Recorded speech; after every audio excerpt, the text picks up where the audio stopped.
Assalamualaikum warahmatullahi wabarakatuh. Kita ketemu lagi di Endok Loreng ya teman-teman. Jadi saat ini saya akan berbagi kabar lagi tentang kondisi puyuh saya setelah mengalami mati lampu kemarin teman-teman.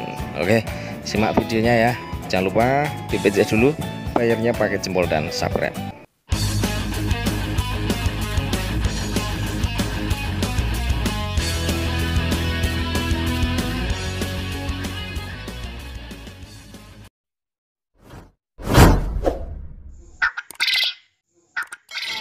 Kalian yang belum subscribe Endok Loreng, mobilmu akan seperti ini, oke?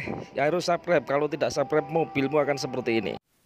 Jadi kondisi puyuh setelah mati lampu kemarin ya teman-teman, ini berpengaruh sekali terhadap produksi telurnya teman-teman. Jadi produksi telur yang kemarin itu bisa maksimal ya di atas angka 80%. Ini karena kejadian mati lampu kemarin, ini drop total teman-teman. Telurnya itu drop total. Tapi alhamdulillah puyuh setelah kemarin ada kematian banyak sekali itu, sekarang tidak ada kematian lagi ya. Jadi yang mati ya yang saya ambil kemarin itu, kemudian tidak ada kematian susulan lagi teman-teman ya. Jadi saya masih alhamdulillah karena saya masih diberi rezeki lagi oleh Allah Subhanahu wa taala untuk lebih belajar dari kesalahan ya. Jadi ini pengaruhnya adalah pada produksi telur teman-teman ya. Produksi telurnya ini untuk saat ini drop total teman-teman. Padahal ini sudah berlangsung sekitar 4 hari dan ini nanti bisa normal kembali setelah ya sekitar 1 minggu bisa normal kembali teman-teman ya. Biasa karena puyuh ini tidak boleh telat makan ataupun telat minum, karena proses telat makan dan telat minum itu akan menyebabkan produksi telur menjadi drop total teman-teman ya, drop total. Kalau untuk telat makan, puyuh itu masih bisa bertahan hidup, hanya saja telurnya drop. Tapi kalau telat minum itu tidak hanya telurnya saja yang drop teman-teman, tapi puyuh juga bisa mati karena puyuh ini tidak bisa minum. Karena telat minum pasti tidak akan makan. Nah, kalau itu berlangsung dalam jangka waktu yang cukup lama, sekitar 4 jam 5 jam ya, dampaknya akan seperti di kandang saya kemarin ya, berujung kematian. Tapi untuk di kandang saya yang kemarin itu berujung kematian massal itu karena puyuh telat makan, telat minum, dan yang paling utama puyuh itu adalah telat oksigen, telat tambekan bos, telat tambekan. Jadi di kandang saya kemarin ini kan tidak ada oksigennya, tutupan rapat, kipasnya mati. Bisa dipastikan neng jero panasnya kayak apa ya. Aja kok puyuh mikir makan, mikir ngombe, mikir ambekan kuwi to wis kudu kempes wae bos ya. Jadi itu yang menyebabkan kematian massal ya. Jadi untuk teman-teman yang ternak puyuh, untuk harap hati-hati lagi, dicermati lagi, karena ternak puyuh ini beda dengan ayam bos, beda dengan ayam ya.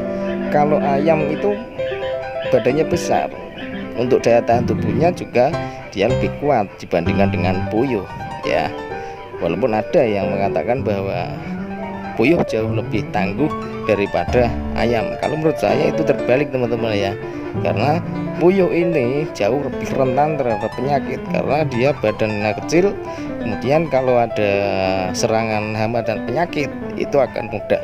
Nah siasatnya ya kita sebagai peternak juga harus memperhatikan untuk kesehatan daya tahan tubuhnya.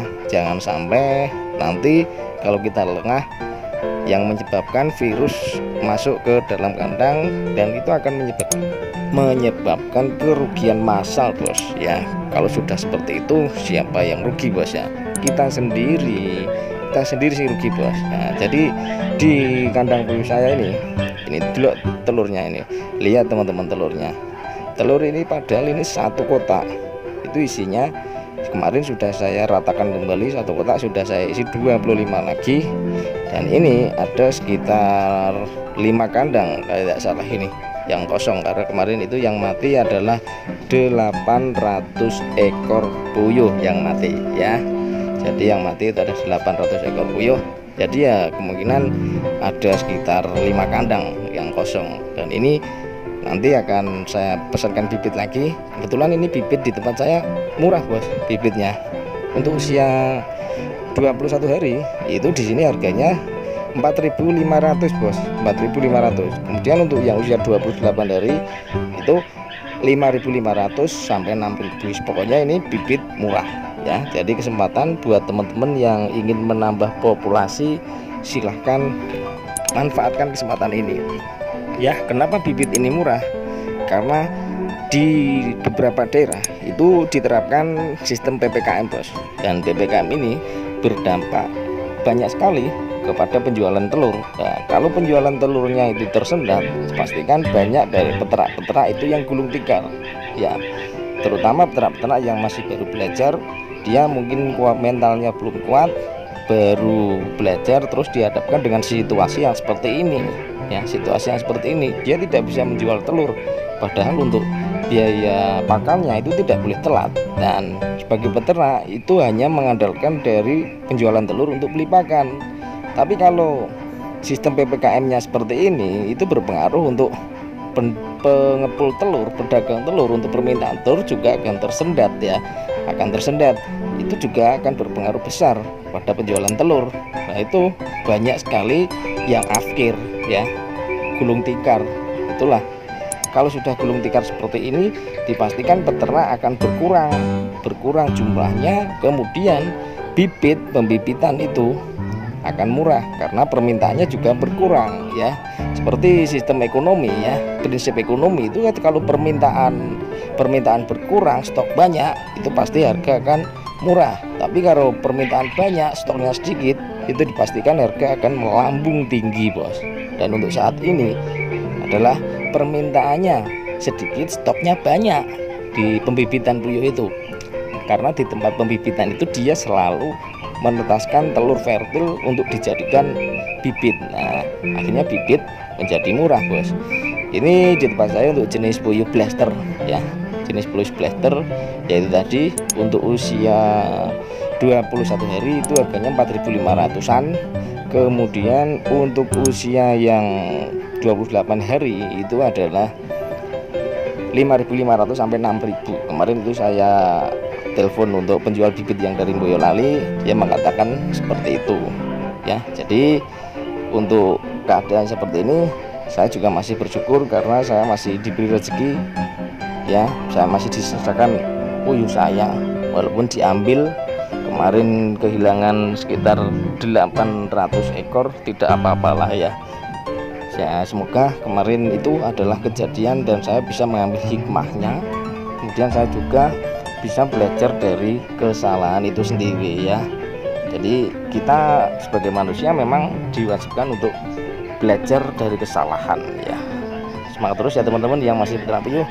Semoga diberi kelancaran, kesuksesan, barokah untuk keluarga, bermanfaat untuk orang lain. Oke, semoga sukses.